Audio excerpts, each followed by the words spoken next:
Hello, કેમ છો બધા? મજામાં? તો ચેપ્ટર નંબર 2 સંપૂર્ણ આપણે કેવું કર્યું ખતમ. એના પછી શરૂઆત કરીએ ચેપ્ટર નંબર 3. તમે ભણી ગયા છો. ઓકે, ચેપ્ટર નંબર 4 રાસાયણિક બંધન અને આણ્વીય રચના. આજનો લેક્ચર છે આપણો આખું જ ચેપ્ટર કન્સેપ્ટ વાઇઝ આપણે ક્લિયર કરશું અને તમને પ્રિપેર કરશું. શેના માટે? તો કે નીટ અને જેડબલઈ ના એમસીક્યુ માટે. તો ગુજરાત બોર્ડ તો અહીંયા છે જ, ख्याल आवे छे ने? तो इधर उधर की बातें ना करते हुए सीधा ज हम चैप्टर का इंट्रोडक्शन पे चलते हैं, यानी कि चैप्टर ની પ્રસ્તાવના ઉપર આપણે આવીએ. ઓકે, કે પ્રસ્તાવનાની શરૂઆત કરીએ તો આપણી આસપાસ યાની કે એન્વાયરમેન્ટ ની અંદર કેટલા બધા દ્રવ્યો હોય. આ દ્રવ્ય શેના બનેલા હોય? તો કે પરમાણુના. ઓકે, યાની કે પરમાણુનો સમૂહ બોલે તો અણુ. ઓકે, પરમાણુના સમૂહને ભાઈ શું કહેવાય? પરમાણુના સમૂહને આપણે કહેશું અણુ. ખ્યાલ આવે છે? હવે આપણી આસપાસ કેટલા બધા દ્રવ્ય યાની કે પદાર્થ અથવા તો વસ્તુ, ઓકે, જે આ કેટલા બધા અણુઓના બનેલા હશે. બરાબર, અણુ અને પરમાણુ માંથી આપણે શું બનાવશું? તો કે દ્રવ્ય બનાવશું. ઓકે, તો આ પરમાણુ છે એ આપણા આવર્ત કોષ્ટક ચેપ્ટર નંબર 3 નો તમે અભ્યાસ કર્યો. 1 થી 14 થી લઈને 1 થી 18 સુધીના તત્વો. ઓકે, યાની કે 114 થી લઈને 118 સુધીના તત્વો. એમાં કેટલા બધા તત્વો? તો કેટલા બધા? આ બધા જ તત્વ એ મુક્ત સ્વરૂપે રહી શકતા નથી, યાની કે એ સંયોજન સ્વરૂપે રહેવા માંગે છે. ખ્યાલ આવે છે ને? ઓકે, મુક્ત સ્વરૂપે રહે એની આપણે વાત કરીએ તો એ જનરલી કયા? તો કે ઉમદા વાયુ. ઉમદા વાયુ સમૂહ નંબર 18. ઓકે, સમૂહ નંબર 18 ના જે ઉમદા વાયુ તત્વ છે એ કયા કયા? તો કે હિલિયમ, ઓકે, એના પછી આર્ગોન, નિયોન આવશે, S, neon, argon, krypton, xenon અને રેડોન. આ બધા જ તત્વ છે એ આપણા એન્વાયરમેન્ટ પર્યાવરણની અંદર મુક્ત અવસ્થામાં હોય છે. આ ઉપરાંત આપણે નિષ્ક્રિય તત્વોની વાત કરીએ તો ગોલ્ડ, બરાબર, સિલ્વર અને પ્લેટિનમ જનરલી આપણને મુક્ત અવસ્થામાં જોવા મળતા હોય. ઓકે, પણ આ જે છે બધા જ સોલિડ ફોર્મ ની અંદર હશે. સોલિડ ફોર્મ યાની કે ઘન અવસ્થાની અંદર, અને આ બધા જ કેવા છે? વાયુઓ છે. બરાબર, તો ઉમદા વાયુઓ એ આપણા એન્વાયરમેન્ટમાં મુક્ત અવસ્થામાં હોય છે. ખ્યાલ આવે છે તમને? આ ઉપરાંત બાકીના બધા જ તત્વો કયા સ્વરૂપે હોય? કાં તો એ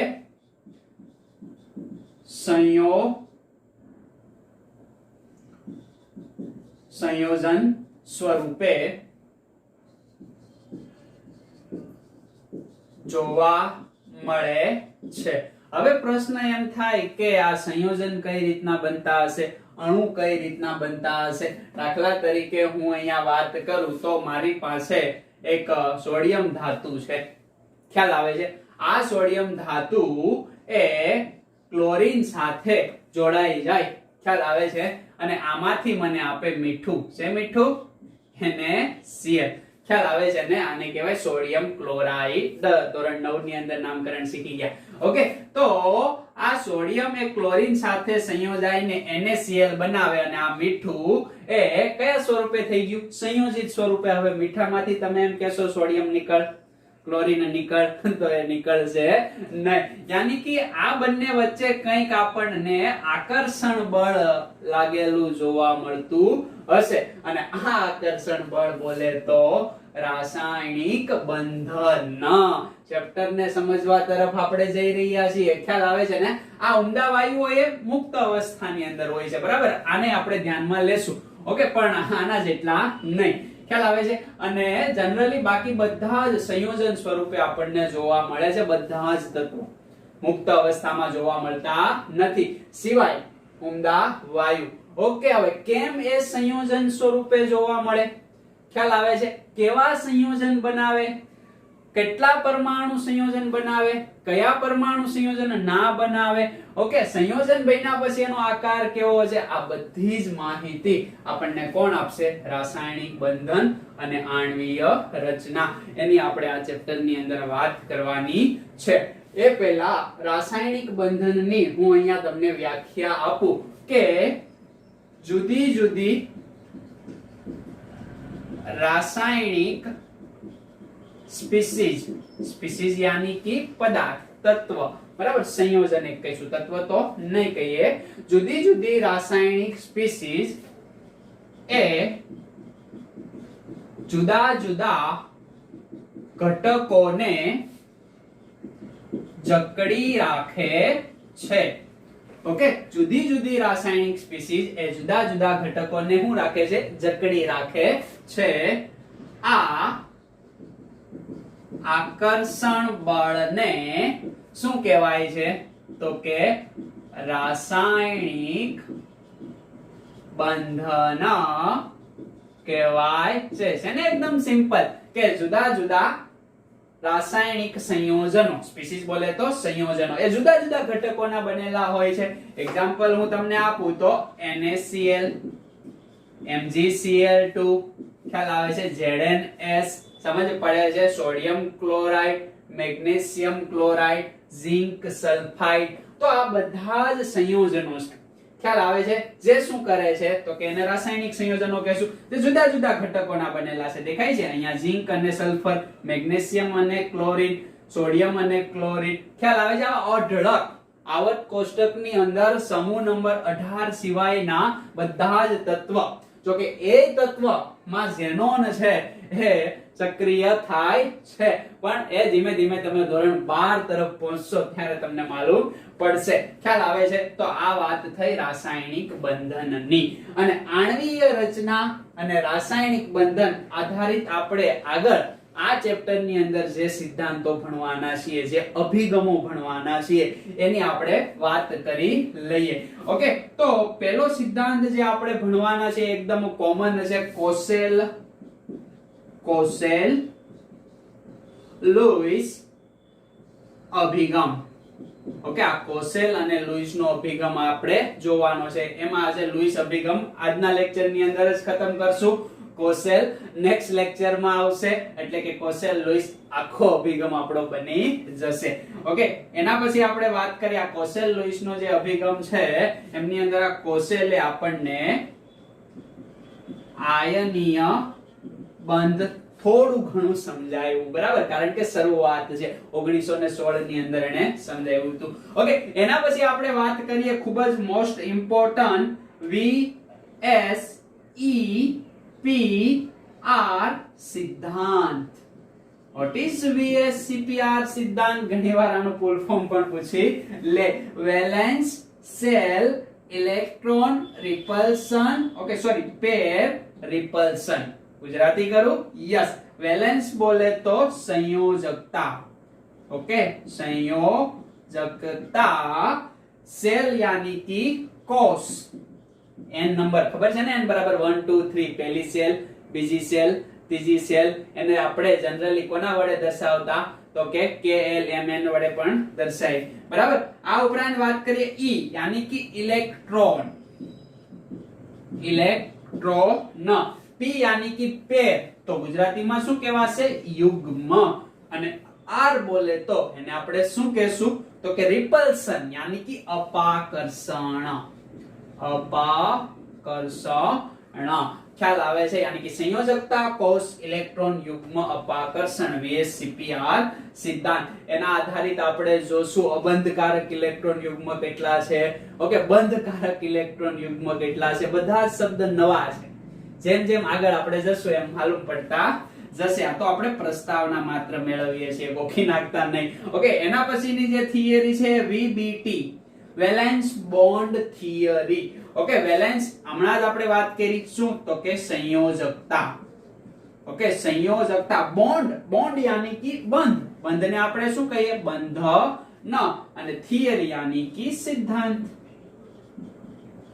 ખ્યાલ આવે છે તમને? એના પછી આપણે વાત કરવાની છે MOT, molecular molecular orbital theory. Molecular એટલે અણુ. અણુને આપણે શું કહીએ છીએ? આણ્વીય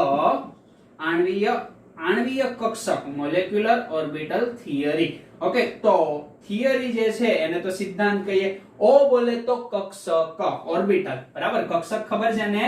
કોષની અંદર આવે. ક્યાં ગયો કોષ? આ કોષની અંદર કક્ષક સ્મોલ એલ વડે એને આપણે દર્શાવતા. તો આણ્વીય કક્ષક સિદ્ધાંત, આની પણ આપણે આજના ચેપ્ટર ની અંદર વાત કરવાની છે. તો આ બધા જ સિદ્ધાંતો આપણે ભણશું એમ આપણું ચેપ્ટર કેવું થઈ જશે? ખતમ થઈ જશે. ખ્યાલ આવે છે? તો આની પણ આપણે વાત ધીમે ધીમે કરતા જશું. હવે આપણે જોઈએ કે આ બધાનો ખ્યાલ મેળવવા માટે કેટલા બધા આપણે શબ્દને ધ્યાનમાં લેવા પડશે, બંધ લંબાઈને ધ્યાનમાં લેવી પડશે. ઓકે, અલગ અલગ રાસાયણિક બંધનો જેવા કે આયનીય બંધ છે, આ ઉપરાંત લેંગમ્યુર આવશે અને સહસંયોજક બંધનો ખ્યાલ આપ્યો. આ ઉપરાંત ધાત્વીય બંધ આવશે, બરાબર, સવર્ગ સહસંયોજક બંધ આવશે. કારણ કે ચેપ્ટર જ આપણું કયું છે? રાસાયણિક બંધન. સમજ પડે છે? આ ઉપરાંત જે અણુ હશે એની અંદર યાની કે પરમાણુ વચ્ચે પણ બંધ હશે, અણુ વચ્ચે પણ બંધ હશે. ઓકે, ધાતુ વચ્ચે બંધ હશે ત્યારે ધાત્વીય બંધન થતું જોવા મળશે. ખ્યાલ આવે છે? તો આ બધાનો જ આપણે આખા ચેપ્ટર ની અંદર અભ્યાસ કરવાનો છે. આના માટે જુદા જુદા સરસ મજાના શબ્દ આવશે. શબ્દને આપણે ધ્યાનમાં રાખવાના છે, યાની કે મેમરી આપણી કેવી કરવાની છે? તો કે ફૂલ કરવાની છે. એટલા માટે આપણને જેમ જેમ કાર્બનિક રસાયણ વિજ્ઞાન અને અકાર્બનિક રસાયણ વિજ્ઞાન ઓકે આવશે એમ આ બધા જ કન્સેપ્ટો એમાં આવતા જશે. ઓકે, આ થિયરી આપણે ભણશું એટલે આપણને ખબર પડશે કે સંકરણ શું છે. ખ્યાલ આવે છે? આ ઉપરાંત પાય બંધ શું છે, સિગ્મા બંધ કઈ રીતે આવે, ખ્યાલ આવે છે? સંસ્પંદન અસર કોને કહેવાય, ઇલેક્ટ્રોન કેમ ખેંચે છે, કેમ બોન્ડિંગ નું ફોર્મેશન થાય છે. ઓકે, એ દરમિયાન ઉર્જા ઉત્પન્ન થાય છે કે નથી થતી, જો ઉર્જા ઉત્પન્ન થાય તો કઈ થાય છે. આવી બધી જ માહિતી આપણને એમની અંદર ખબર પડી જશે. ત્યારે એ બધી જ વસ્તુ આપણે જોવાનો પ્રયત્ન કરશું. એટલી વસ્તુ અન્ડરસ્ટેન્ડ થાય છે. હવે આપણે અહીંયા જોઈએ કે આ રાસાયણિક બંધન અને આણ્વીય રચનાની અંદર આ બધા જ સંયોજનો જે છે ઓકે એ આપણને સંયોજન સ્વરૂપે જોવા મળે છે, યાની કે મુક્ત સ્વરૂપે માત્ર અને માત્ર ઓકે સમૂહ નંબર 18 જોવા મળે, બાકી કોઈ જોવા મળતું નથી. આવર્ત કોષ્ટકની અંદર 114 થી લઈને 118 સુધીના તત્વ બધા જ સંયોજન સ્વરૂપે શું કામ જોવા મળે. અને એકવાર જો સંયોજન બન્યું તો એમની વચ્ચે કંઈક આકર્ષણ યાની કે આ જાકડવાની ક્રિયા, જકડી રાખવાની ક્રિયા, તો આકર્ષણ થશે. અને આ આકર્ષણ એ શું છે તો કે આપણું રાસાયણિક બંધ અથવા રાસાયણિક બંધન. તો હું કામ આકર્ષણ કરે? ઓકે, આ તો નથી કરતા, તો એજ ઇટ ઇઝ પડ્યા છે, તો એજ ઇટ ઇઝ પડ્યા રહેતા હોય તો આવો હું કામ થાય છે? તો કે અહીંયા હું એક એક્ઝામ્પલ આપું એટલે તમે ઓટોમેટિકલી સમજી જશો કે દાખલા તરીકે આ એક વસ્તુ છે ઓકે, અને અહીંયા હું એક નાનો એવો બોલ મૂકી દઉં છું. આ આપણો બોલ છે, બરાબર. આ જ વસ્તુ સેમ એઝ ઇટ ઇઝ અહીંયા છે ઓકે, અને અહીંયા બોલ મૂકી દઉં છું. ખ્યાલ આવે છે? કયો બોલ સ્થાયી હશે, સ્ટેબલ હશે? કયો સ્ટેબલ રહી શકશે વગર ઉર્જાએ? આને હું ચિપકાવતો નથી, આને પણ હું ચિપકાવતો નથી. કયો સ્ટેબલ રહેશે? યસ, આ બોલ હશે. કેવો રહેશે ભાઈ? તો કે સ્થાયી. ખ્યાલ આવે છે? આ કેવો રહેશે ભાઈ? તો કે અસ્થાયી. ખ્યાલ આવે છે? ઓકે, અહીંયા રાખવા માટે વધારે ઉર્જા આપવી પડશે કે અહીંયા રાખવા માટે વધારે ઉર્જા આપવી પડશે? યસ, અહીંયા ઉર્જા કેવી આપવી પડે? વધારે. અહીંયા ઉર્જા કેવી આપવી પડશે? તો કે આપવી જ નહીં પડે, એટલે અહીંયા કહીએ ઓછી ઉર્જા. ખ્યાલ આવી જાય કે ના ખ્યાલ આવી જાય? સમજ પડે છે? તો આના પરથી એટલું સમજવા મળે કે કોઈ પણ પદાર્થ, વસ્તુ, દ્રવ્ય ઓકે અણુ, પરમાણુ એ સ્થાયી થવાનો પ્રયત્ન કરે. શું કરે? સ્થાયી થવાનો. અને જ્યારે પણ એ સ્થાયી થાય તો એમની અંદર જે બધી કઈ હવા ભરેલી હશે હવાને બહાર કાઢવી પડે. અને અહીંયા હવાના બોલતા આપણે શું બોલશું? ઉર્જા બોલશું, કારણ કે કેમિસ્ટ્રી ને ભાઈ. યસ, તો કોઈ પણ પદાર્થ, દ્રવ્ય, વસ્તુ, સંયોજન, અણુ, પરમાણુ ઓકે બધાને સ્થાયી થવું હશે તો ઉર્જા શું કરવી પડશે? મુક્ત કરવી પડશે. અને ઉર્જા મુક્ત કરે એટલે ઉર્જામાં શું થાય? ઘટાડો. તો હું અહીંયા સિમ્પલ ભાઈ લખી શકું. હું લખી શકું તો કે ઉર્જા ડાયરેક્ટલી પ્રોપોર્શનલ ટુ 1 upon સ્થાયીતા. ખ્યાલ આવે છે? આ ડાયરેક્ટલી પ્રોપોર્શનલ ટુ ખબર પડે છે ને? અચળાંક છે, સમપ્રમાણમાં. કે ઉર્જા જો વધે તો સ્થાયીતા ઘટે, સ્થાયીતા જો વધે તો ઉર્જા ઘટે. બંને કેવા પ્રમાણમાં છે? વ્યસ્ત પ્રમાણની અંદર. સમજ પડે છે? તો અહીંયા એમ જો ઉર્જા વધારે તો અસ્થાયી છે, યાની કે સ્થાયીતા ઘટી ગઈ. અહીંયા સ્થાયી વધારે છે તો ઉર્જા કેવી છે? ઓછી છે. સમજ પડે છે? એટલે ગોલ્ડન નિયમ છે શું? કે કોઈ પણ પદાર્થ સ્થાયી રહેવાનો પ્રયત્ન કરે અને સ્થાયી રહેવાનો પ્રયત્ન કરશે એટલે ઉર્જા શું કરશે? ઇવોલ્વ કરશે. તો આવર્ત કોષ્ટકની અંદર બધા જ તત્વ એ પોતાની સ્થાયીતા માટે શું કરશે? તો કે બીજા સાથે જોઈન્ટ થશે. ઓકે, યાની કે કંઈક આપલે કરતા હશે. ઓકે, તો આ રીતે સ્થાયીતા પ્રાપ્ત કરવા માટે એ સંયોજન સ્વરૂપે આવે અને આ સંયોજન વચ્ચે શું હોય? રાસાયણિક બંધન. તો સ્થાયીતા પ્રાપ્ત કરવાનો તત્વએ સરળ રસ્તો મેળવી લીધો. શું? તો કે બીજા સાથે જોડાઈ જવું. એટલે શક્તિ વધી જાય ને, એટલે કેવો થઈ જાય? સ્થાયી થઈ જાય. તો સ્થાયીતા પ્રાપ્ત કરવા માટે એ શું કરશે? તો કે રાસાયણિક બંધન બનાવશે. એટલે બાંધી લેશે ખુદને. એટલે કેવો બનશે? સ્થાયી બનશે. સમજ પડે છે? એટલી વસ્તુને ખાસ તમારે ધ્યાનમાં રાખવાની છે. આ વસ્તુને ધ્યાનમાં રાખજો. જેની ઉર્જા મેક્સિમમ એની સ્થાયીતા ઓછી, જેની સ્થાયીતા ઓછી એની ઉર્જા કેવી હશે? તો કે વધારે. એટલે બંને વ્યસ્ત પ્રમાણની અંદર છે. અને જગતનો કોઈ પણ ઘટક સ્થાયી રહેવાનો પ્રયત્ન કરે અને સ્થાયી ત્યારે જ રહેશે કે જ્યારે ઉર્જાને શું કરશે? મુક્ત કરશે, ઉર્જા ઓછી કરશે. ખ્યાલ આવે છે? અને આ જે બધા તત્વ છે એ રાસાયણિક બંધન દ્વારા હું પ્રાપ્ત કરશે? સ્થાયીતા. યાની કે રાસાયણિક બંધન થશે તો સ્થાયીતા પ્રાપ્ત થશે. અને બધાને જ હું પ્રાપ્ત કરવી છે? સ્થાયીતા. તો સ્થાયીતા પ્રાપ્ત કરવા માટે શું થશે? રાસાયણિક બંધન. બસ એ જ આપણે જોવાનું છે. ઓકે, જોઈ જાવજો. એટલું પ્રસ્તાવના એકદમ ધ્યાનથી વાંચી જાવજો. હવે આપણે જોઈએ કોસેલ લુઈસ અભિગમ. એને લુઈસ કોસેલ અથવા કોસેલ લુઈસ પણ કહેવાય, અથવા તો આયનીય બંધ સિદ્ધાંત. ઓકે, આમાં અડધો જોવાનો છે, આખો જોવાનો નથી. ઓકે, કારણ કે લેક્ચરની લેન્થ વધી જાય છે ને તમને બહુ બળ પડે છે. ઓકે, એ મને ખ્યાલ છે. એટલે આપણે ખાલી લુઈસ અભિગમ જોવાનો છે અને નેક્સ્ટ લેક્ચરની અંદર કોસેલ લુઈસ અભિગમ આખો પૂરો કરશું. તો હવે આપણે વાત કરવાના છીએ રાસાયણિક બંધન અંગેના લુઈસ કોસેલ અભિગમ. કે સૌપ્રથમ વાર જો રાસાયણિક બંધનની સમજૂતી કોઈ વૈજ્ઞાનિકે આપી હોય, યાની કે શરૂઆત થાય છે. જેમ જેમ આગળ જશો એમ ઘણું બધું ઉમેરાતું જશે. કેવી રીતના આપણે પરમાણુનું બંધારણ, ઓકે, પરમાણુના નમૂના અલગ અલગ બનાવતા ગયા અને એકબીજાને કેવા પાડતા ગયા? ખોટા પાડતા ગયા. પણ અહીંયા કોઈને આપણે ખોટા પાડશું નહીં, પણ થોડી ઘણી તો એમની મર્યાદા હોય, એ આપણે અહીંયા જોશું. તો હવે આપણે સ્ટાર્ટ કરીએ કે લુઈસ કોસેલ અભિગમ. એ તો તમને પ્રસ્તાવના મુજબ ખબર પડી ગઈ ને કે અણુ અથવા પરમાણુ જે સંયોજાઈને સંયોજન બનાવે અને એ દ્રવ્ય બનાવે. ઓકે, આવું શું કામ કરે? તો કે સ્થાયીતા પ્રાપ્ત કરવા માટે. અને સ્થાયીતા પ્રાપ્ત કરવા માટે એને શું કરવું પડશે? તો કે કોઈ સાથે જોડાવવું પડશે. અને જોડાશે બોલે તો રાસાયણિક બંધન. કેમ? તો કે આપણે ત્યાં ગમ કે ગુંદર ચિપકાવા જતા નથી, પણ એક આકર્ષણ આ બંને વચ્ચે જોવા મળે છે. બરાબર? અલગ અલગ ઘટકો વચ્ચે એ કયા ઘટકો છે, કેવા આકર્ષણ છે, એ બધા જ આપણે આ ચેપ્ટર ની અંદર જોવાના છે. અને આ બધા જ આકર્ષણ બળો ઓર્ગેનિક કેમિસ્ટ્રી યાની કે કાર્બનિક રસાયણ વિજ્ઞાન અને ઇનઓર્ગેનિક કેમિસ્ટ્રી યાની કે અકાર્બનિક રસાયણ વિજ્ઞાનની અંદર ખૂબ આપણા જરૂરી બની રહેશે. તો હવે વધારે વાત ન કરતા સીધા જ આવીએ લુઈસ કોસેલ અભિગમ. ઓકે, લુઈસ અને કોસેલ સ્વતંત્ર રીતે યાની કે અલગ અલગ રીતે, બંને સાથે કામ કરતા નહોતા, બંને વૈજ્ઞાનિક છે. ખ્યાલ આવે છે ને કે એમણે રાસાયણિક બંધનનો ઇલેક્ટ્રોન આધારિત સૌપ્રથમ ખ્યાલ આપ્યો. ઓકે, ઇલેક્ટ્રોન આધારિત ખ્યાલ આપનાર સૌપ્રથમ વૈજ્ઞાનિક કયા હતા? તો કે લુઈસ અને કોસેલ. શું કામ? તો કે રાસાયણિક બંધન માટે.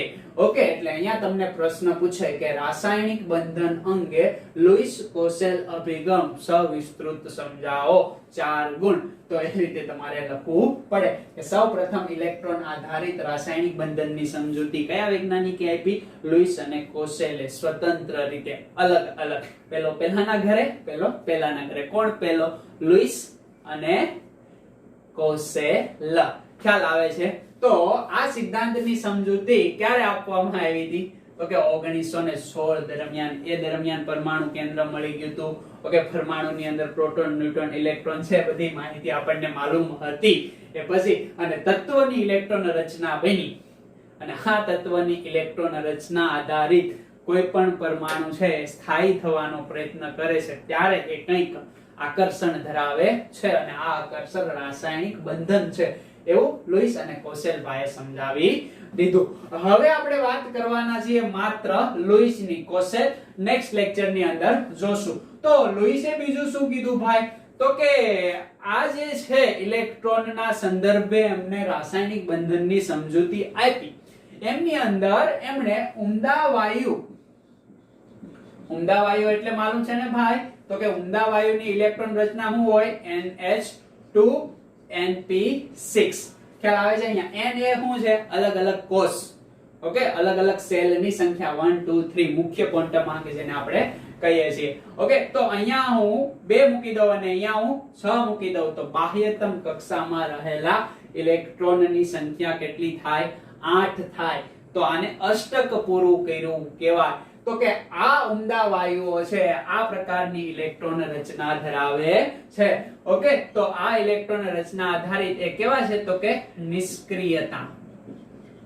નિષ્ક્રિયતા ઉમદા વાયુ. ઓકે, એની હું આપણને જોવા મળે છે નિષ્ક્રિયતા. ઉમદા વાયુની નિષ્ક્રિયતા આધારિત. ઓકે, શું આપણને સમજાયું? તો કે સંયોજકતાની તર્કબદ્ધ. ઓકે, તર્કબદ્ધ સમજૂતી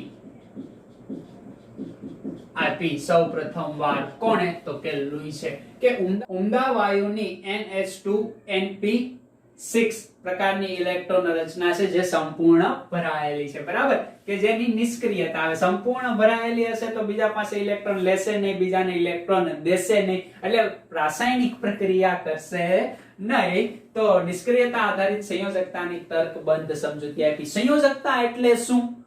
તો કે કોઈ એક સમૂહનું તત્વ કોઈ બીજા સમૂહના તત્વ સાથે જોડાણ પામે.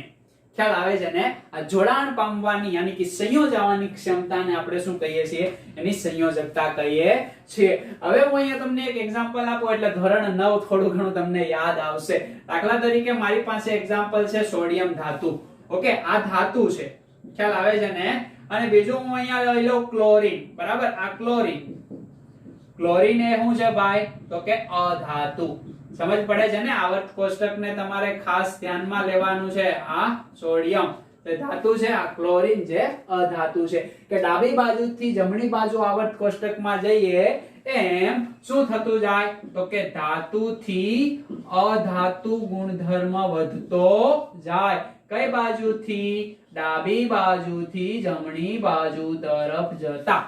ખ્યાલ આવશે કે નહીં? ખ્યાલ આવે એટલે એ વસ્તુને ધ્યાનમાં રાખજો. તો આ સોડિયમ છે એ સમૂહ નંબર 1 નું તત્વ છે. ખ્યાલ આવે છે ને? ચેપ્ટર નંબર 3 બરાબર અભ્યાસ કર્યો હશે અને એ ત્યારે થયો હશે જ્યારે ચેપ્ટર નંબર 2 નો અભ્યાસ કર્યો હશે. બરાબર? અને ક્લોરીન છે હેલોજન સમૂહનું સમૂહ નંબર 17 નું તત્વ છે. ખ્યાલ આવે છે તમને? એટલે જો પહેલેથી લઈને લાસ્ટ સુધી જઈએ છીએ એટલે સોડિયમ એ ધાતુ છે, ક્લોરીન એ અધાતુ થઈ ગઈ. એટલે ધાતુથી અધાતુ ગુણધર્મ વધતો જાય. ખ્યાલ આવે છે તમને? હવે સોડિયમની ઇલેક્ટ્રોન રચના લખતા આવડે કે ના આવડે? કેટલા નંબરનું તત્વ? 11 નંબરનું તત્વ. કેટલા ઇલેક્ટ્રોન હોય? 11 ઇલેક્ટ્રોન. 11 ઇલેક્ટ્રોનને આપણે જુદી જુદી કક્ષકમાં ગોઠવવા છે. કઈ રીતે ગોઠવીશ? તો કે 1s2 2s2 2p6 પછી આવશે 3s1 આ રીતે આવશે. यानी कि પહેલી કક્ષક, બીજી કક્ષક અને ત્રીજી કક્ષક. આને હું કઈ રીતે લખી શકું તો કે આ રીતે લખી શકું કે ના? પી કક્ષકમાં 3 બોક્સ આવશે અને ફરીવાર s માં 1 કે આ 1s, આ 2s, ઓકે, આ 2p અને આ 3s. એક ઇલેક્ટ્રોન 2, અહીંયા 1 અને અહીંયા 2, 1 1 1. ટોટલ કેટલા ઇલેક્ટ્રોન? આમાં 6 ઇલેક્ટ્રોન અને અહીંયા કેટલા ઇલેક્ટ્રોન? 1 ઇલેક્ટ્રોન. ખ્યાલ આવે છે તમને? ઓકે, આની હું આકૃતિ દોરું તો કે આ પરમાણુનું કેન્દ્ર ખ્યાલ આવે છે. એની આસપાસ આ પહેલી કક્ષક, આ બીજી કક્ષક, સમજ પડે છે? અને આ લાસ્ટ કક્ષક યાની કે કક્ષક નંબર 3, ત્રીજી કક્ષક. ઓકે, હવે પહેલી કક્ષકની અંદર કેટલા ઇલેક્ટ્રોન છે ભાઈ? 2 ઇલેક્ટ્રોન. આ પહેલો ઇલેક્ટ્રોન, આ બીજો ઇલેક્ટ્રોન. બીજી કક્ષકની અંદર ટોટલ કેટલા ઇલેક્ટ્રોન? 2s ની અંદર અને 3p ની અંદર. p એ ઓર્બિટલ કક્ષક છે, બરાબર? આપણે તો સેલ ની અંદર જોવાનું છે, યાની કે બીજા સેલ ની અંદર, કોષ ની અંદર કેટલા ઇલેક્ટ્રોન છે ભાઈ? તો કે 8 ઇલેક્ટ્રોન. એટલે 1 2 3 4 5 6 7 અને 8 ઇલેક્ટ્રોન. ખ્યાલ આવે છે? એના પછી 3 નંબરની સેલ ની અંદર કેટલા ઇલેક્ટ્રોન છે? તો કે માત્ર એક જ ઇલેક્ટ્રોન. તો આ રીતે દોરી શકાય કે ના દોરી શકાય? ઓકે, હવે સોડિયમની બાહ્યતમ કક્ષામાં અહીંયા મારે તમને બે શબ્દ સમજાવવા છે. એક તો બાહ્યતમ કક્ષા અને યાંત્રિક કક્ષા. ઓકે, તો આ જે 3 નંબરની સેલ છે, બરાબર? 3 નંબરની. ઓકે, આ 1 નંબરની, આ 2 નંબરની સેલ, આ 3 નંબરની સેલ. ઓકે, જો 3 નંબરની સેલ ને કેવી? તો કે બહાર બાજુ છે, તો એને કહેવાય બાહ્યતમ કક્ષા. શું કહેવાય એને? તો કે બાહ્યતમ કક્ષા. ખ્યાલ આવે કે ન ખ્યાલ આવે? અને બાહ્યતમ કક્ષામાં જે ઇલેક્ટ્રોન હોય એ સંયોજકતામાં ભાગ લે. ઓકે, યાની કે માત્ર અને માત્ર અહીંયા કયો ઇલેક્ટ્રોન સંયોજકતાની અંદર ભાગ લેતો હશે? તો કે આ બાહ્યતમ કક્ષામાં રહેલો ઇલેક્ટ્રોન. તો આ ઇલેક્ટ્રોનને શું કહેવાય? તો કે સંયોજકતા ઇલેક્ટ્રોન. ખ્યાલ આવે છે ને? તો બાહ્યતમ કક્ષામાં રહેલા ઇલેક્ટ્રોનને સંયોજકતા ઇલેક્ટ્રોન કહેવામાં આવે. અને આ જે સંયોજકતા ઇલેક્ટ્રોન છે એ જ માત્ર રાસાયણિક બંધનમાં ભાગ લે છે. ખ્યાલ આવે છે ને? રાસાયણિક બંધનમાં ભાગ લે છે. ખાસ યાદ રાખવાનું છે કે બાહ્યતમ કક્ષામાં રહેલા ઇલેક્ટ્રોન કે જે રાસાયણિક બંધનમાં ભાગ લે એમને સંયોજકતા ઇલેક્ટ્રોન, આ ઇલેક્ટ્રોનની સાઇન છે, ખ્યાલ આવે છે ને? તેમને શું કહેવામાં આવે છે? સંયોજકતા ઇલેક્ટ્રોન કહેવામાં આવે છે. જે એમાં ભાગ લે છે? રાસાયણિક બંધનની અંદર. અને આની રચના આપણે કોના જેવી બનાવવાની છે? તો કે 1s2. ઓકે, અને અહીંયા પણ 1p6. હવે 1p6 આવે તો કે નહીં, તો n બરાબર આપણે શું રાખશું? તો કે જનરલી 2 થી સ્ટાર્ટ કરશું, તો 2s2 2p6 જેવી સંપૂર્ણ ઇલેક્ટ્રોન રચના આપણે બનાવવાની છે. યાની કે આને 8 ઇલેક્ટ્રોન એની બાહ્યતમ કક્ષામાં, મેક્સિમમ કેટલા ઇલેક્ટ્રોન સમાય એવું કોણે કીધું? તો કે લુઈસે કીધું, બરાબર? કે બાહ્યતમ કક્ષામાં 8 ઇલેક્ટ્રોન હોવા જોઈએ, પણ છે કેટલા? 1 ઇલેક્ટ્રોન. તો એને અષ્ટક પૂરું કરવા માટે કેટલા ઇલેક્ટ્રોન જોઈએ? 7 ઇલેક્ટ્રોન. કેટલા ઇલેક્ટ્રોન જોશે? 7 ઇલેક્ટ્રોન. હવે 7 ઇલેક્ટ્રોન મેળવવા એના કરતા 1 ઇલેક્ટ્રોનને ગુમાવી દે અને અષ્ટક પ્રાપ્ત કરી લે. તો આ 1 ઇલેક્ટ્રોન ગુમાવી દે તો લાસ્ટ કક્ષક એ સંપૂર્ણ ભરાયેલી થઈ જાય કે ન થઈ જાય? ખ્યાલ આવે છે? તો 7 મેળવશે કે 1 ગુમાવશે? તો કે 1 ઇલેક્ટ્રોન ગુમાવી દેશે. એટલે શું થશે? તો કે એમના ઉપર પોઝિટિવ ચાર્જ આવશે. તો આ 1 ઇલેક્ટ્રોન ગુમાવી દે છે એટલે અહીંયા કયો ચાર્જ આવે છે ભાઈ? તો કે Na+ બની જાય. 1 ઇલેક્ટ્રોન ગુમાવી દીધો ને એમણે. સમજ પડે છે તમને? હવે આ જ સમયે ક્લોરીન એ શું કરશે? તો કે ક્લોરીનની ઇલેક્ટ્રોન રચના હું અહીંયા લખું છું. ખાસ જોજો, ક્લોરીન 17 નંબરનું તત્વ. Okay, 1s2 2s2 2p6. ખ્યાલ આવે છે? એના પછી આવશે 3s2.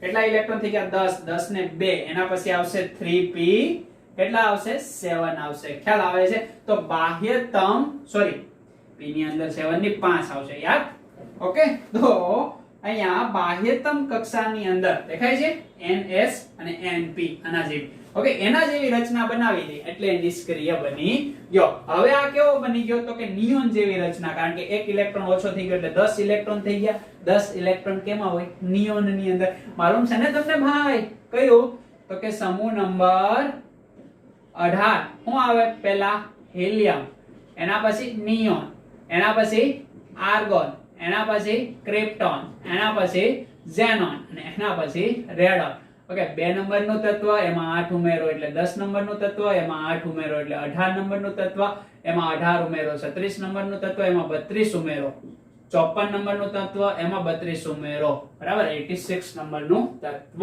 ઓકે તો હવે આની પાસે કેટલા ઇલેક્ટ્રોન વધ્યા 10 ઇલેક્ટ્રોન તો આમાં 10 ઇલેક્ટ્રોન કોની પાસે હોય નિયોન પાસે એટલે નિયોન જેવી ઇલેક્ટ્રોન રચના થઈ ગઈ એટલે કેવી રચના થઈ ગઈ નિષ્ક્રિયતા પ્રાપ્ત કરી લીધી ઓકે એવી રીતના ક્લોરીન ને આપણે નિષ્ક્રિયતા પ્રાપ્ત કરાવીએ કઈ રીતના તો કે હવે હું આ દોરતો નથી માત્ર દોરું છું કયા તો કે આ 3s અને લાસ્ટ યાની કે 3p ખ્યાલ આવે છે આમાં બે ઇલેક્ટ્રોન આમાં કેટલા 1 2 3 હુન્ડના નિયમ પ્રમાણે ગોઠવવા પડે ને ઓકે હવે રિપીટેશન થશે એટલે અહીંયા કેટલા 5 ઇલેક્ટ્રોન તો આ રીતે એમની આપણે ગોઠવણી કરી હવે આને અષ્ટક પૂરું કરવું હોય ઓકે આની આવી રીતના હું ઇલેક્ટ્રોન રચના દોરું તો આ સેન્ટર ઓકે આ પહેલી કક્ષા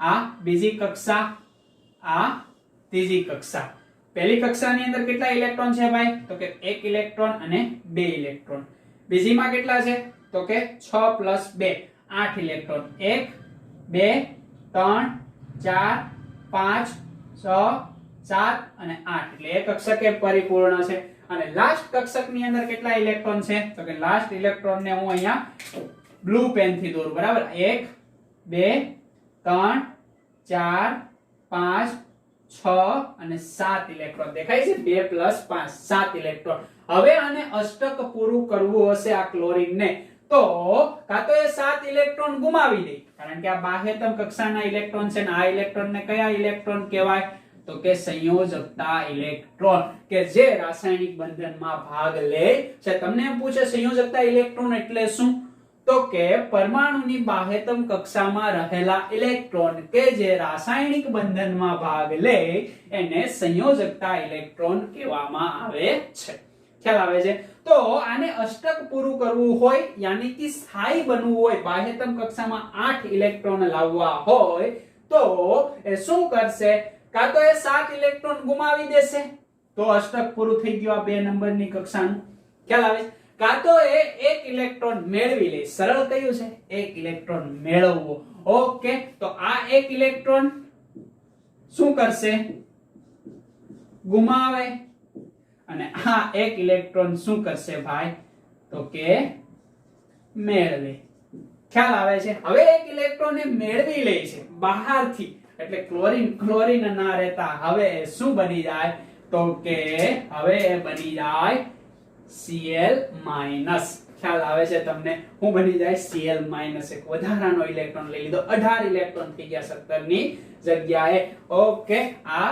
વધારાનો ઇલેક્ટ્રોન ખ્યાલ આવે છે ને જેવી રીતના અહીંયા હતો ઓકે સમજ પડે છે કે સમજ પડતી નથી આ ઇલેક્ટ્રોન ને કયો ઇલેક્ટ્રોન કહેવાય સંયોજકતા ઇલેક્ટ્રોનમાં ઉમેરાયેલો ઇલેક્ટ્રોન આને સંયોજકતા પણ કહેવામાં આવે હવે આ પ્લસ અને આ માઈનસ બરાબર જનરલી આ બધું જ કઈ અવસ્થામાં હશે તો કે ગેસ ફોર્મ ની અંદર હશે ગેસિયસ ફોર્મ ની અંદર હવે આ કોના જેવો બની ગયો 18 ઇલેક્ટ્રોન યાની કે આર્ગોન જેવો બની ગયો કોણ તો કે Cl- આના જેવો કોણ તો કે Na+ એટલે નિષ્ક્રિય વાયુ જેવી ઇલેક્ટ્રોન રચના પ્રાપ્ત કરી લીધી અને કેવા બની ગયા તો કે નિષ્ક્રિય બની ગયા પણ ગેસ ફોર્મ ની અંદર છે એટલે હજી એટલા નિષ્ક્રિય છે નહીં એટલે આપસમાં એ શું કરશે તો કે સ્થાયીતા પ્રાપ્ત કરવાનો પ્રયત્ન કરશે ઓકે આ બહેનો એનો મતલબ એ સ્થાયી થવા માંગતા હતા એટલે જ આ બહેનાને હવે નિષ્ક્રિય ઇલેક્ટ્રોન રચના પ્રાપ્ત કરી એટલે આ બંને જોડાશે અને જોડાઈને શું બનાવશે NaCl. આ પ્લસ અને માઈનસ જોડાઈ ગયા ને. ઓકે, અને આમની વચ્ચે જે કાઈ પણ શું હશે, આકર્ષણ હશે, એને શું કહેવામાં આવે કે અહીંયા આકર્ષણ હશે ને. ઓકે, આને કહેવામાં આવે રાસાયણિક બંધન. આવી સમજૂતી આપનાર વૈજ્ઞાનિક સૌપ્રથમ કોણ હતા? લુઈસ. સમજ પડે છે? એમને ખાસ કરીને સંયોજકતા કન્સેપ્ટ તમને સમજાવી દીધો. ઓકે, તો અહીંયા હું તમને પૂછું કે ક્લોરીનની સંયોજકતા કેટલી થાય? તો કે એને જેટલા ઇલેક્ટ્રોન મેળવ્યા હોય કે ગુમાવ્યા હોય એટલી. કેટલા મેળવે છે? 1. તો ક્લોરીનની સંયોજકતા કેટલી થશે? 1. અહીંયા તમને હું પૂછું સોડિયમની સંયોજકતા કેટલી થાય? એને કેટલા ઇલેક્ટ્રોન મેળવ્યા કે ગુમાવ્યા? તો કે ગુમાવ્યા. કેટલા? 1. તો એની સંયોજકતા કેટલી થશે? તો કે સિમ્પલ છે 1. ખ્યાલ આવે છે તમને? તો સંયોજકતાનો ખ્યાલ તમને કોણે આપ્યો? તો કે લુઈસે. આ રીતે એમણે ખ્યાલ આપી દીધો અને એ રાસાયણિક બંધન તરફ આપણને દોરી જાય છે. એમની અંદર કયા પ્રકારનું બંધન છે એ આપણને જણાવ્યું નથી. ઓકે, આ ગેસિયસ ફોર્મ કરતા હવે જે આ NaCl બન્યું એ સોલિડ બન્યું. હવે એ કેવું થશે? તો કે સ્થાયી થશે. તો સ્થાયી થવા માટે સોડિયમ અને ક્લોરીને એટલી પ્રોસેસ કરી. ખ્યાલ આવે છે કે એને ઇલેક્ટ્રોન આને ગુમાવ્યા. ઓકે, આને મેળવ્યા. શું બન્યા? સ્થાયી ગેસિયસ એટમ, યાની કે નિષ્ક્રિયતા પ્રાપ્ત કરી. ઉમદા વાયુ જેવી. ઉમદા વાયુ નથી પણ એના જેટલા શું ધરાવે છે? ઇલેક્ટ્રોન ધરાવે. એટલે એના જેવા થઈ ગયા. ઓકે, અને પછી જોડાઈ ગયા. અને જોડાઈ ગયા એ એનાથી જોડાણા? તો કે રાસાયણિક બંધન નથી. અને શું બન્યા? તો કે સ્થાયી બન્યા. તો તત્વ સ્થાયી બનવા માટે રાસાયણિક બંધન કરે છે. સમજ પડી ગઈ? ઓકે, હવે હું તમને અહીંયા પ્રશ્ન એ પૂછું કે આ બધાની સંયોજકતા કેટલી થાય? તો કે એના બાહ્યતમ કક્ષામાં ફૂલ ઇલેક્ટ્રોન છે એટલે નહીં લે નહીં દેશે. એટલે કે લેશે પણ નહીં દેશે પણ નહીં. યાની કે એની સંયોજકતા થઈ ગઈ 0. સંયોજકતામાં પ્લસ માઈનસ હોય નહીં. એને માત્ર યાની કે કોઈ પણ પરમાણુ ઉપર રહેલા વિષભારને માનાંકમાં સંયોજકતા કહી શકાય. ઓકે, અહીંયા -1 છે તો એનો 1 જવાબ આવશે. અહીંયા +1 છે તો એનો જવાબ આવશે 1. ખ્યાલ આવે છે? ઓકે, હવે હું તમને એમ પૂછું કે મેગ્નેશિયમની સંયોજકતા કેટલી? તો કેટલા નંબરનું તત્વ છે? 12 નંબરનું. કયા સમૂહમાં છે? તો કે સમૂહ નંબર 2. આવી બધી માલુમ હોવું જોઈએ. ખ્યાલ આવે છે ને? તો સમૂહ નંબર 2 ની અંદર હોય તો એની ઇલેક્ટ્રોન રચના શું આવશે? તો કે 1s2. ખ્યાલ આવે છે ને? યાની કે ns ઇલેક્ટ્રોન રચના એની આવશે. શું આવશે? NH2. સમજ પડે છે? તો બાહ્યતમ કક્ષાની અંદર કેટલા ઇલેક્ટ્રોન છે એમના? તો કે 2 ઇલેક્ટ્રોન છે. એટલે 2 ઇલેક્ટ્રોન ને શું કરશે અષ્ટક પૂરું કરવા માટે? તો કે એ 6 મેળવશે અથવા 2 ગુમાવશે તો 2 ગુમાવી દે. ઓકે, ને 2 ગુમાવી દઈને શેમાં રૂપાંતરણ પામે? તો કે મેગ્નેશિયમ +2. હવે છે ને 10 ઇલેક્ટ્રોન થઈ ગયા. દેખાય છે? કારણ કે 2 તો ગુમાવાઈ ગયા. 10 ઇલેક્ટ્રોન થઈ ગયા તો કોના જેવી રચના થઈ ગઈ? નિયોન જેવી. મેગ્નેશિયમની ઇલેક્ટ્રોન રચના માલુમ છે ને ભાઈ? 1s2 2s2 2p6. ખ્યાલ આવે છે? Okay, 3s2. સમજ પડે છે? આ મેગ્નેશિયમની ઇલેક્ટ્રોન રચના થઈ ગઈ. તો ત્રીજી કક્ષક યાની કે બહારની કક્ષક એટલે બાહ્યતમ કક્ષક. આ બધી યાંત્રિક કક્ષક છે. સોરી, કક્ષા. અને આ બાહ્ય કક્ષા છે. તો બાહ્ય કક્ષા કેટલા નંબરની થઈ? 3 નંબરની. ઓકે, કક્ષા યાદ રાખજો. કક્ષક નહીં. કક્ષક તો sp અને d એ કક્ષક કહેવાશે. ઓકે, તો બાહ્ય કક્ષાની અંદર કેટલા? 2 ઇલેક્ટ્રોન છે. તો અષ્ટક પૂરું કરવા માટે કેટલા ઇલેક્ટ્રોન જોઈએ? 6 ઇલેક્ટ્રોન. હવે 6 મેળવે કે 2 ગુમાવે? 2 ગુમાવે. તો એની સંયોજકતા કેટલી થઈ ગઈ ભાઈ? સંયોજકતા 2. આવું આપણે નાના ધોરણની અંદર ભણી ગયા. સમજ પડે છે? ઓકે, તો સમૂહ નંબર પરથી સંયોજકતા આપણે નક્કી કરી શકીએ. ખ્યાલ આવે છે? સમજ પડે છે? ઓકે, પરમાણુ જ્યારે રાસાયણિક બંધનથી જોડાય ત્યારે સ્થાયી અષ્ટક પ્રાપ્ત કરે છે. ખ્યાલ આવે છે તમને? ઓકે, અને આ નિયમને શું કહેવાય છે તો કે લુઈસનો અભિગમ પણ કહી શકાય. જો અહીંયા સ્થાયી અષ્ટક પ્રાપ્ત કરી લીધું, દેખાય છે? ખ્યાલ આવે છે? એક ઇલેક્ટ્રોન ગુમાવી દીધો એટલે સ્થાયી અષ્ટક બની ગયું. ખ્યાલ આવે છે? એક ઇલેક્ટ્રોન મેળવી લીધો એટલે સ્થાયી અષ્ટક બની ગયું. ઓકે, આ અપવાદ છે, બરાબર. વધીને 18 સુધીના તત્વોમાં જ જોવા મળશે, એના પછી જોવા મળશે નહીં. પણ હજી તો આપણે રાસાયણિક બંધન ભણવાની શરૂઆત કરીએ છીએ, એટલે ગભરાવાનું છે નહીં. પરમાણુ જ્યારે રાસાયણિક બંધથી જોડાય ત્યારે સ્થાયી અષ્ટક પ્રાપ્ત કરે છે. આ પોઈન્ટને ખાસ તમારે યાદ રાખવાનો છે. ઓકે, અને બીજો પોઈન્ટ અહીંયા સાથે સાથે લખી દઉં કે બાહ્ય કોષના ઇલેક્ટ્રોનને સંયોજકતા ઇલેક્ટ્રોન કહેવાય છે. અને આ સંયોજકતા ઇલેક્ટ્રોન છે કે જે રાસાયણિક બંધનમાં ભાગ લે છે. ખ્યાલ આવે છે? અહીંયા લખેલું છે, સમજ પડી જાય. ઓકે, એટલી વસ્તુને તમે પહેલા જોઈ જાઓ, હવે જગ્યા નથી. ઓકે, લુઈસ સંજ્ઞા માટે થોડી જગ્યા જોશે. ઓકે,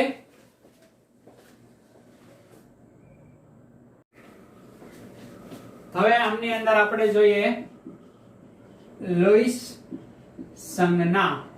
ઓકે, લુઈસ સંજ્ઞા આધારિત લુઈસ ડોટ યાની કે બિંદુ નિરૂપણ એ આપણે ધીમે ધીમે જોતા જશું. ઓકે, હવે જે આ લુઈસ સંજ્ઞા છે એ આપણને શું સમજાવે? ઓકે, તો લુઈસે એના અભિગમની અંદર કીધું કે દાખલા તરીકે હું અહીંયા વાત કરું અહીંયા સોડિયમની. ઓકે, તો આ સોડિયમ છે. ઓકે, આ સોડિયમની આપણે વાત કરીએ તો આ એની પહેલી કક્ષા, આ એની બીજી કક્ષા. ખ્યાલ આવે છે? અને આ એમની ત્રીજી કક્ષા. તો આ ત્રીજી કક્ષા છે એને કઈ કક્ષા કહેવાય તો કે બાહ્યતમ કક્ષા. એમની અંદર શું હોય ભાઈ તો કે સંયોજકતા ઇલેક્ટ્રોન. ખ્યાલ આવે છે? તો 11 ઇલેક્ટ્રોન હશે એટલે ગોઠવીએ પહેલી કક્ષકમાં 2, બીજી કક્ષકમાં કેટલા હશે ભાઈ તો કે બીજી કક્ષકની અંદર 8 ઇલેક્ટ્રોન હશે. થઈ ગયા 8. 1 2 3 4 5 6 7 અને 8 ઇલેક્ટ્રોન. ઓકે, અને બાહ્યતમ કક્ષામાં યાની કે ત્રીજી કક્ષાની અંદર આ 1 ઇલેક્ટ્રોન હશે. દેખાય છે ને તમને? મોટો મેં બનાવેલો છે. એને સંયોજકતા ઇલેક્ટ્રોન કહેવાય. ખ્યાલ આવે છે? બાહ્યતમ કક્ષામાં રહેલા ઇલેક્ટ્રોનને શું કહેવાય? સંયોજકતા ઇલેક્ટ્રોન. આ સંયોજકતા ઇલેક્ટ્રોન એ રાસાયણિક બંધનની અંદર ભાગ લેતા હોય, પરંતુ રાસાયણિક બંધન ત્યારે જ થાય કે આ પરમાણુ સ્થાયી અષ્ટક પ્રાપ્ત કરે. સ્થાયી અષ્ટક પ્રાપ્ત કરવું એનો મતલબ શું થાય તો કે સમૂહ નંબર 18 જેવી ઇલેક્ટ્રોન રચના ધરાવે, યાની કે ઉમદા વાયુ. ઓકે, એને કહેવાય નિષ્ક્રિયતા પણ કહી શકો તમે. ઓકે, તો આ રહ્યો સમૂહ નંબર 18. એવો તત્વ આ બની જાય, યાની કે આ એક ઇલેક્ટ્રોન ગુમાવી દે તો હવે એની પાસે 10 ઇલેક્ટ્રોન વધ્યા, અને 10 ઇલેક્ટ્રોન વધ્યા તો એ કોના જેવી રચના ધરાવે તો કે નિયોન જેવી રચના ધરાવે. અને નિયોન કયા નંબરનો સમૂહ, કયા નંબરનું તત્વ તો કે 10 નંબરનું. કયા સમૂહમાં આવે? 18 નંબરના સમૂહમાં. એટલે એ કેવું બની ગયું? નિષ્ક્રિય. ઓકે, અને કેવું તો કે સ્થાયી અષ્ટક પ્રાપ્ત કરી લીધું. તો આ સ્થાયી અષ્ટક પ્રાપ્ત કરશે એટલે એક ઇલેક્ટ્રોન ગુમાવી દેશે એટલે એક ઇલેક્ટ્રોન ઓછો, એટલે ઉપર પોઝિટિવ ચાર્જ. જો ઇલેક્ટ્રોન વધતો હોય તો નેગેટિવ ચાર્જ 1 વધે તો 1 નેગેટિવ, 2 વધે તો 2 નેગેટિવ, 3 વધે તો 3 નેગેટિવ. ઓકે, અહીંયા 1 ગુમાવે છે તો 1 પ્લસ, 2 ગુમાવે છે તો 2 પ્લસ, 3 ગુમાવે તો 3 પ્લસ. ઓકે, એટલી વસ્તુ આપણને ખબર પડી. હવે લુઈસે કહી દીધું કે આ જે યાંત્રિક ઇલેક્ટ્રોન યાની કે યાંત્રિક કક્ષાના ઇલેક્ટ્રોન કયા, અહીંયા હું પેન ચેન્જ કરું છું, ખાસ તમે જોજો. બાહ્યતમ કક્ષા સિવાયની બધી જ વસ્તુ ધ્યાનમાં લેવાની છે. દેખાય છે તમને? ઓકે, આ યાંત્રિક કક્ષાના ઇલેક્ટ્રોન યાની કે અંદરની કક્ષાના ઇલેક્ટ્રોન અને પરમાણુનું કેન્દ્ર યાની કે પ્રોટોન અને ન્યુટ્રોન. ઓકે, તો એને શું કહી દીધું? કર્નેલ. તો what is કર્નેલ તો કે પરમાણુ કેન્દ્ર પ્લસ શું થઈ ગયું તો કે યાંત્રિક કક્ષા ના ઇલેક્ટ્રોન કે જેને કીધું કર્નેલ. તો કર્નેલ સિવાયની જે કાંઈ પણ બધી વાત છે ઓકે એ લુઈસ સંજ્ઞાની અંદર આપણે કરીએ કે કર્નેલને પરમાણુની સંજ્ઞામાં દર્શાવશું અને બાહ્યતમ કક્ષાના ઇલેક્ટ્રોનને ડોટ વડે દર્શાવશું. તો અહીંયા મારે સોડિયમ માટે લુઈસ સંજ્ઞા લખવી હોય તો સોડિયમ માટેની લુઈસ સંજ્ઞા હું કઈ રીતે લખી શકું? તો કે આ સોડિયમ યાની કે સોડિયમનું કર્નલ થઈ ગયું, પરમાણુ કેન્દ્ર અને આંતરિક કક્ષાના ઇલેક્ટ્રોન આ સોડિયમમાં સમાઈ ગયા. હવે બાહ્યતમ કક્ષાની અંદર જે આ એક ઇલેક્ટ્રોન છે એને હું એક ડોટ વડે દર્શાવું. ખ્યાલ આવે છે? સમજ પડે છે? આને શું કહેવામાં આવે? તો કે લુઈસ સંજ્ઞા. આવી સંજ્ઞા મારે લખવી છે કોના માટે? તો કે દાખલા તરીકે હું હાઇડ્રોજન માટે લખું, એના પછી હું હિલિયમ માટે લખું, એના પછી હું લિથિયમ માટે લખું, એના પછી હું બેરિલિયમ માટે લખું. ઓકે આને કહેવાય બેરિલિયમ. એના પછી શું આવશે? તો કે બોરોન માટે લખવી હોય, કાર્બન માટે લખવી હોય, okay nitrogen, fluorine, sorry oxygen, fluorine અને નિયોન. ઓકે આના માટે મારે લુઈસ ડોટ સ્ટ્રક્ચર યાની કે લુઈસ સંજ્ઞા, લુઈસ બિંદુ નિરૂપણ કરવું હોય તો કઈ રીતે કરું? હાઇડ્રોજનની ઇલેક્ટ્રોન રચના 1s2 અપવાદ છે હાઇડ્રોજન અને હિલિયમ. ખ્યાલ આવે? એમાં બાહ્યતમ કક્ષામાં 8 ઇલેક્ટ્રોન હશે નહીં. ઓકે સ્થાયી અષ્ટક પ્રાપ્ત કરે. અહીંયા યાદ રાખી લેવાનું અપવાદ કોણ? તો કે હાઇડ્રોજન અને હિલિયમ. સમજ પડે છે ને? કારણ કે એની અંદર બાહ્યતમ કક્ષામાં માત્ર 2 જ ઇલેક્ટ્રોન હોય એટલે 8 તો લેવા જવાનું નથી, એટલે 2 આપી દો એટલે એને સ્થાયી બની ગયું. ઓકે તો આમની બાહ્યતમ કક્ષામાં 1 ઇલેક્ટ્રોન એટલે અહીંયા હું 1 લખીશ ડોટ. ખ્યાલ આવે છે? આની બાહ્યતમ કક્ષામાં કેટલા ઇલેક્ટ્રોન હશે? તો કે 2 ઇલેક્ટ્રોન. અષ્ટક પૂરું છે, 2 ઇલેક્ટ્રોન લખું. આની બાહ્યતમ કક્ષામાં કેટલા ઇલેક્ટ્રોન? જો આની ઇલેક્ટ્રોન રચના લખું 1s1 1s2 આ 1s2 2s1 બાહ્યતમ કક્ષા આ નહીં 2 થઈ. ખ્યાલ આવે છે? એટલે 1 તો 1 ડોટ. અહીંયા 1s2 2s2 2 બાહ્યતમ કક્ષા સંપૂર્ણ ભરાયેલી છે. 2 થઈ ગયા. સંપૂર્ણ ભરાયેલી છે? ના. ખ્યાલ આવે છે ને? એટલે એને ધ્યાનમાં લેજો. ઓકે કારણ કે અહીંયા 2p આવે છે ખાલી છે એટલે 8 હોવા જોઈએ પણ કેટલા આવશે? 2 જ છે. અહીંયા જોવો તો બોરોન, તો બોરોન માટે 1s2 2s2 2p શું આવશે? 1 આવશે. બાહ્યતમ કક્ષામાં કેટલા ઇલેક્ટ્રોન થઈ ગયા? 3. તો અહીંયા 3 ડોટ. ખ્યાલ આવે છે? કાર્બન ની અંદર કેટલા ડોટ કરું હું? Yes 4 dot. ઓકે નાઇટ્રોજન ની અંદર કેટલા ડોટ કરું? Yes 1 2 3 4 5 good. ઓક્સિજન ની અંદર કેટલા ડોટ કરું? 6 1 2 3 4 5 6 બાહ્યતમ કક્ષામાં કેટલા ઇલેક્ટ્રોન હોય? 6. ફ્લોરિન ની અંદર યસ 1 2 3 4 5 6 7. નિયોન ની અંદર 1 2 3 4 5 6 7 અને 8 અષ્ટક પૂરું છે. ખ્યાલ આવે છે ને? ઇલેક્ટ્રોન રચના તમને આવડી જાય. 1s2 2s2 2p 2 કરવાના. ખ્યાલ આવે છે? 1s2 2s2 2p 3 1s2 2s2 2p 4 1s2 2s2 2p 5 okay 1s2 2s2 2p 6 અષ્ટક પૂરું થઈ ગયું. દેખાય છે ને? એટલે સ્થાયી ઇલેક્ટ્રોન રચના થઈ ગઈ. હવે હું તમને સોડિયમ માટે કહું તો 11 ઇલેક્ટ્રોન છે. ખ્યાલ આવે છે ને? 11 ઇલેક્ટ્રોન તો પહેલીની અંદર 2, બીજી કક્ષકની અંદર અને લાસ્ટની અંદર 1 એટલે 8 આપણે લખી લીધા. હું તમને મેગ્નેશિયમ માટે પૂછું તો 12 ઇલેક્ટ્રોન 2 8 2 બાહ્યતમ કક્ષામાં 2 ઇલેક્ટ્રોન એટલે 2 ડોટ લખવા પડે ઉપર લખો, આજુબાજુમાં ગમે ત્યાં લખી દો. ખ્યાલ આવી જાય કે ન ખ્યાલ આવી જાય? સમજ પડે છે? આ વસ્તુને ધ્યાનમાં રાખવાની. કાર્બનમાં અહીંયા 4 આવશે. Okay good. તો આ વાત થઈ લુઈસ સંજ્ઞાની. આટલી સમજ પડશે કે સમજ નહીં પડે? સમજ પડી જશે. આ કર્નેલ ને ખબર પડી ગઈ ને? કર્નેલ એટલે શું? પરમાણુ કેન્દ્ર પ્લસ યાંત્રિક ઇલેક્ટ્રોન, યાંત્રિક કક્ષાના ઇલેક્ટ્રોન યાની કે સંયોજકતા ઇલેક્ટ્રોન અથવા બાહ્યતમ કક્ષા સિવાયનું બધું શું થઈ જાય? તો કે એનું પરમાણુ નું કેન્દ્ર અને યાંત્રિક કક્ષાના ઇલેક્ટ્રોન મળીને કર્નેલ બનાવી દે. ઓકે તો આના પરથી તમને સંયોજકતા પણ ખબર પડી જાય. કઈ રીતે? તો કે સંયોજકતા ઇલેક્ટ્રોન આધારિત એને અષ્ટક પૂરું કરવા માટે ઓકે આ બંને અપવાદ હશે. ખ્યાલ આવે છે ને? કારણ કે એની બાહ્યતમ કક્ષામાં માત્ર કેટલા ઇલેક્ટ્રોન હોય? 2 જ ઇલેક્ટ્રોન હોય. 2 ઇલેક્ટ્રોન એ કેવા થઈ જાય? તો કે સ્થાયી થઈ જાય. ખ્યાલ આવે છે ને? આ બધા 8 ઇલેક્ટ્રોન ને સ્થાયી થાય છે. તો આની સંયોજકતા જુઓ તો આ એક ગુમાવી દે.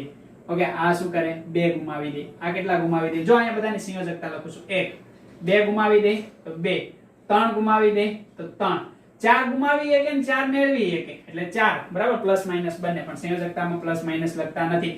8 ઇલેક્ટ્રોન જોઈએ છે કેટલા? 5. 5 ગુમાવશે કે 3 મેળવશે? 3 મેળવશે. તો આની સંયોજકતા કેટલી આવે? 3. આની સંયોજકતા 5 ના લખી દેતા. આની સંયોજકતા કેટલી? તો કે 6 ના 6 છે એની પાસે, 2 મેળવશે એટલે 6 ગુમાવી એકશે નહીં એટલે કે 2 આવશે. અહીંયા કેટલી આવશે? 1. ઓકે, 1 ઘટે છે. અહીંયા કેટલી આવશે? 0.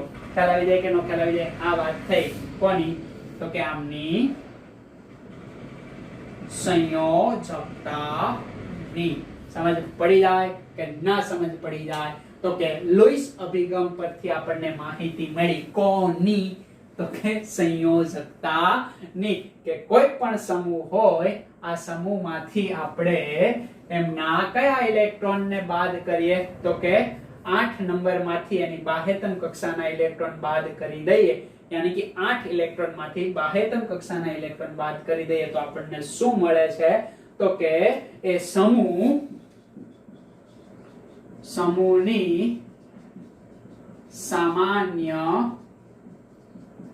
સંયોજકતા અથવા તો ઓક્સિડેશન આંક પણ તમે કહી શકો છો. સમજ પડી જાય કે સમજ ના પડી જાય એટલે એ વસ્તુને ખાસ તમારે ધ્યાનમાં રાખવાની છે. ઓકે, એનાથી સામાન્ય ઓક્સિડેશન આંક અથવા તો સંયોજકતા આપણને માલુમ પડી જાય. કઈ રીતે? તો અહીંયા હું તમને એક્ઝામ્પલ આપું તો અહીંયા મારી પાસે છે સમૂહ નંબર 1, એના પછી 2, અહીંયા હું લઈ લઉં 13 નંબરનો સમૂહ, અહીંયા 14 નંબરનો અને અહીંયા 15 નંબરનો સમૂહ લઈ લઉં. ઓકે, ખ્યાલ આવે છે તમને? હવે બાહ્યતમ કક્ષાના ઇલેક્ટ્રોન યાની કે એની સંયોજકતા આપણને માલુમ હોય. આની સંયોજકતા કેટલી થશે? 1. આની સંયોજકતા કેટલી થશે? 2. ઓકે, કેમ? તો કે 1 અને 2 ની અંદર તો આપણને ખબર પડી જાય કે એ ઇલેક્ટ્રોન ગુમાવવાના જ છે. પણ અહીંયા જોઈએ મેળવે છે કે ગુમાવે છે, બરાબર? 10 ઇલેક્ટ્રોન અષ્ટક પૂરું છે, ત્યારબાદ 3 ઇલેક્ટ્રોન વધ્યા. ખ્યાલ આવે છે? કારણ કે 2 8 3 આવશે ને, અહીંયા 2 8 4, અહીંયા 2 8 5. સમજ પડે છે? તો અહીંયા 3 ઇલેક્ટ્રોન યાની કે 3 એ શું કરે છે? ગુમાવી દે. એટલે અહીંયા 3 ખબર પડી જાય. અહીંયા 4 ગુમાવે અથવા તો મેળવે. અહીંયા 5 છે તો જવાબ કેટલો આવશે? 3 આવશે અષ્ટક પૂરું કરવા માટે. તો આ બધા જ એના શું છે? તો કે સામાન્ય, ઓકે, સામાન્ય ઓક્સિડેશન આંક અથવા તો એને જ આપણે કહીએ છીએ સંયોજકતા. ખ્યાલ આવી જાય કે ના ખ્યાલ આવી જાય? એટલે કે કોઈ પણ તત્વની સંયોજકતા અથવા સમૂહની સામાન્ય સંયોજકતા મળે. ઓકે, ડી બ્લોક વચ્ચે આવશે, એમાં વેરિએશન આપણને ઓક્સિડેશન નંબર મળશે. એટલે બધા માટે સાચું છે નહીં. ઓકે, પણ આ તો હજી શરૂઆત છે. ખ્યાલ આવી જાય કે ના ખ્યાલ આવી જાય? તો કે આની લુઈસની સાર્થકતા શું? તો કે સમૂહની અથવા તો તત્વની સામાન્ય સંયોજકતા અથવા ઓક્સિડેશન આંક આપણને જણાવી દે. ખ્યાલ આવે છે? હવે કોઈ પણ તત્વ હોય કે જે સ્થાયી અષ્ટક પ્રાપ્ત કરી લે, અહીંયા Na+ એ સ્થાયી અષ્ટક પ્રાપ્ત કર્યું. ખ્યાલ આવે છે ને? એવી જ રીતના આગળ આપણે જોયું તો ક્લોરીન Cl- થઈને સ્થાયી અષ્ટક પ્રાપ્ત કર્યું. આ ઉપરાંત કેટલા બધા તત્વો યાની કે ડાયક્લોરીન, ડાયફ્લોરીન, ઓકે, ડાયબ્રોમીન, ઓકે, N2 વાયુ, O2 વાયુ, આવા બધા જ તત્વો ઓકે આ અવસ્થામાં આપણને મળી આવે છે, યાની કે દ્વિઆણવીય સ્વરૂપે મળી આવે છે. ઓકે, કેમ? તો કે આમની અંદર એ વધારે સ્થાયી રહી શકે છે. ખ્યાલ આવે છે? એટલા માટે એને આ સ્વરૂપે લખવામાં આવે છે. ઓકે, એ આ લુઈસે કીધું પણ હજી એને સમજાવ્યું છે નહીં. અને એ સમજૂતી કોણ આપશે આપણને? તો કે કોસેલ.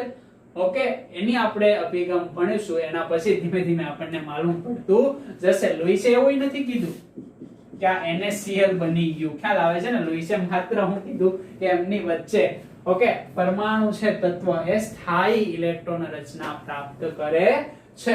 હાઉ આપણને લુઈસે કીધું છે, બરાબર? સ્થાયી અષ્ટક પ્રાપ્ત કરી લે અને ઉમદા વાયુ જેવું બની જાય અને કેવું બની જાય? સ્થાયી બની જાય. પણ આવી રીતના જોડાય છે. ઓકે, આ કેવી રીતના જોડાય છે એવું કંઈ આપણને હજી માહિતી માલુમ પડી નથી. નેક્સ્ટ લેક્ચર ની અંદર એ બધી જ માહિતી આપણને માલુમ પડી જશે. ખ્યાલ આવે છે કે નથી આવતો? ઓકે, બરાબર. આને જોશો એટલે ઓટોમેટિકલી ખ્યાલ આવશે. સાથે એનસીઆરટી રાખતી જવાની છે એટલે ધીમે ધીમે આપણું કન્સેપ્ટ ક્લિયર થતું જાય અને આપણું નોલેજ વધતું જાય. બરાબર. અહીંયા કઈ ગોખી નાખવાની વસ્તુ છે ને, માત્ર સમજવાનું છે. બસ આવડી જાય એટલે વાત પતી ગઈ. હજી આ એકદમ તુચ્છ કન્સેપ્ટ છે. ખ્યાલ આવે છે ને? ધીમે ધીમે આગળ વધશો એમ કન્સેપ્ટ વધતો જશે, પણ શરૂઆત તો એકડે એકથી જ કરવી પડે ને. ઓકે, તો આ એક ક્રિયા આપણી ચાલુ છે. તો આજનો લેક્ચર આપણે એટલે સુધી રાખીએ. લખતા રહો, વાંચતા રહો અને ખૂબ આગળ વધતા રહો. ઓકે, આવજો.